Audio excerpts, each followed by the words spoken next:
Hello दोस्तों, कहानी कही अनकही में आपका स्वागत है। कानून में अच्छी सफलता प्राप्त कर लेने के बाद मिस पद्मा को एक नया अनुभव हुआ। वह था जीवन का सूनापन। विवाह को उसने एक अप्राकृतिक बंधन समझा था और निश्चय कर लिया था कि स्वतंत्र रहकर जीवन का उपभोग करूंगी। एमए की डिग्री ली, फिर कानून पास किया और प्रैक्टिस शुरू कर दी। रूपवती थी, युवती थी, मृदुभाषिणी थी और प्रतिभाशालिनी भी थी।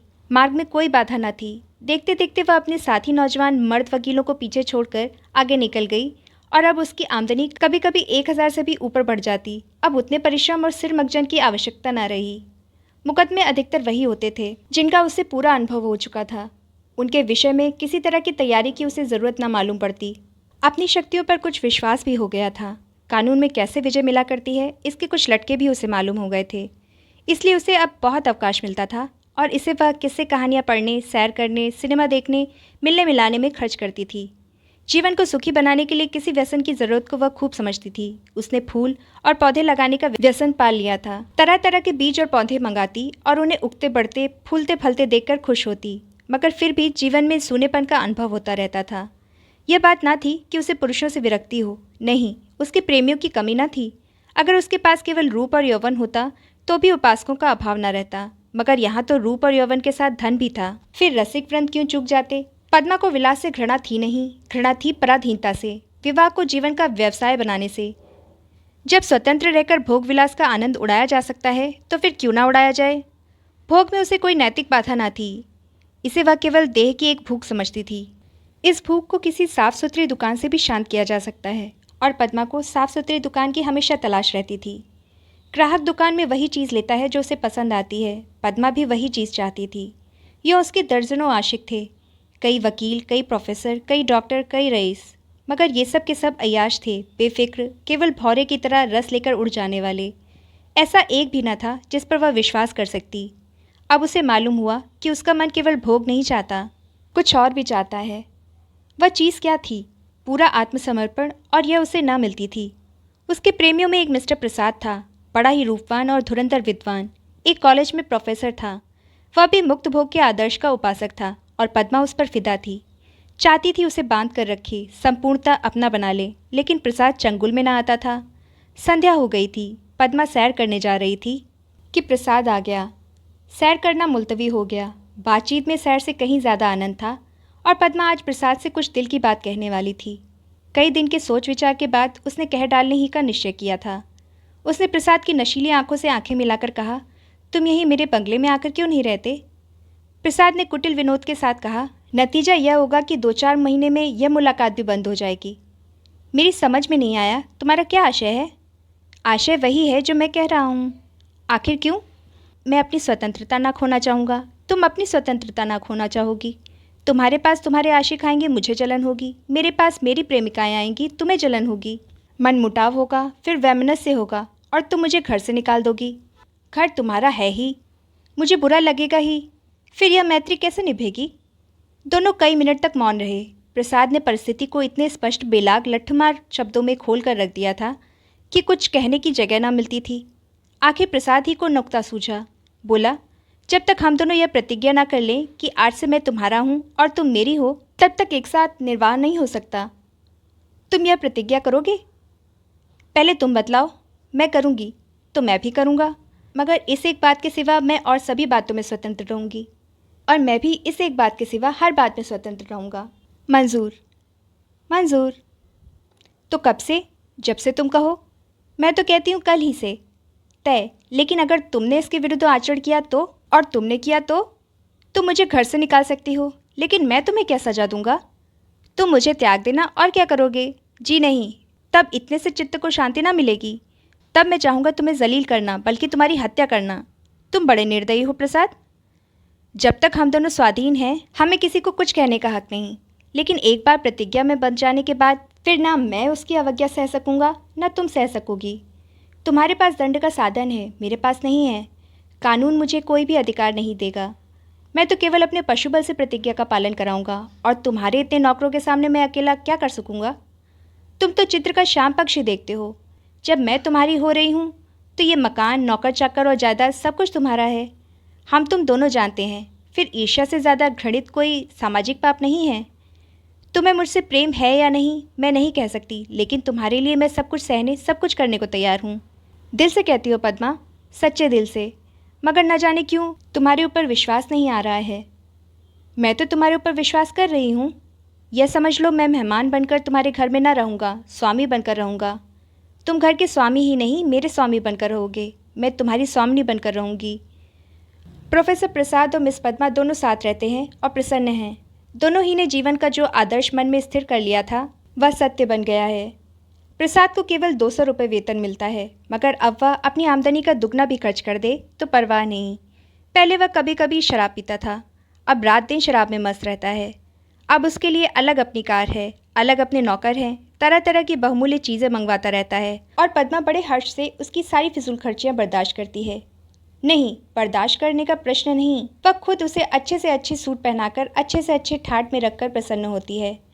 जैसी घड़ी इस वक्त प्रोफेसर प्रसाद के पास है, शहर के बड़े से बड़े रईस के पास ना होगी। और पद्मा जितना ही उससे दबती है, प्रसाद उतना ही उसे दबाता है। कभी कभी उसे नागवार भी लगता है, पर किसी अज्ञात कारण से अपने को उसके वश में पाती है। प्रसाद को जरा भी उदास या चिंतित देखकर उसका मन चंचल हो जाता है। उस पर आवाज़ें कसी जाती हैं, फप्तियाँ चुस्त की जाती हैं। जो उसके पुराने प्रेमी थे वे उसे जलाने और कुढ़ाने का प्रयास भी करते हैं, पर वह प्रसाद के पास आते ही सब कुछ भूल जाती है। प्रसाद ने उस पर पूरा आधिपत्य पा लिया है और उसने इसका ज्ञान पद्मा की बारीक आंखों से पढ़ा है और उसका आसन अच्छी तरह पा गया है। मगर जैसे राजनीति के क्षेत्र में अधिकार दुरुपयोग की ओर जाता है, उसी तरह प्रेम के क्षेत्र में भी वह दुरुपयोग की ओर ही जाता है और जो कमज़ोर है उसे तावान देना पड़ता है। आत्माभिमानी पद्मा अब प्रसाद की लौंडी थी और प्रसाद उसकी दुर्बलता का फ़ायदा उठाने से क्यों चूकता। उसने कील की पतली नोक चुभा दी थी और बड़ी कुशलता से उत्तरोत्तर उसे अंदर ठोकता जाता था, यहाँ तक कि उसने रात को देर में घर आना शुरू किया। पद्मा को अपने साथ ना ले जाता, उससे बहाना करता कि मेरे सिर में दर्द है, और जब पद्मा घूमने जाती तो अपनी कार निकाल लेता और उड़ जाता। 2 साल गुजर गए थे और पद्मा को गर्व था। वह स्थूल भी हो चली थी, उसके रूप में पहले किसी नवीनता और मादकता न रह गई थी। वह घर की मुर्गी थी, साग बराबर।